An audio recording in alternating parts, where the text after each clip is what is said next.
The uncertainty in Greece has been hanging over global financial markets for months, and there's no guarantee that Sunday's election will bring any sort of resolution.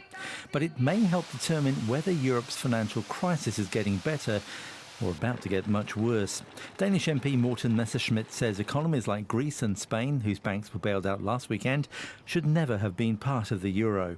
We have these countries which are now fixed in a currency with a rate which is not equivalent to their economy, to their level of competitiveness, and therefore these countries are suffering under the euro. And it doesn't matter how much power, more power you give to Brussels or to Berlin or to Paris, you will never solve this problem as long as these currencies, as long as these countries are within a currency that doesn't fit their economy, that doesn't fit their society.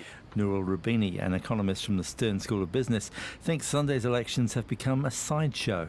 Their economic situation is becoming so unsustainable that they will exit. And I would say that it could be good for them as long as the exit is orderly and means that then they have a massive depreciation, their exports will become more competitive, they restore growth, they restore external balance.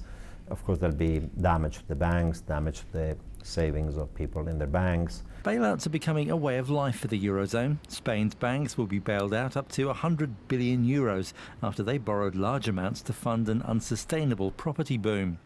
Greek economist Nick Skrekis says there are already contingency plans in the Eurozone for a Greek exit.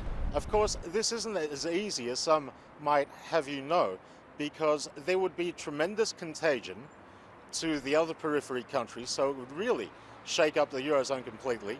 And also the cost of Greece exiting the euro and being bankrupt is more than about 300 billion, because it's not just what the government owes, it's also what the Greek banks owe and what the Greek central bank owes the ECB.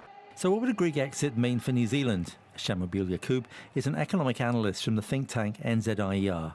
We send about 10% of our exports to Europe, and those countries are very interconnected with each other.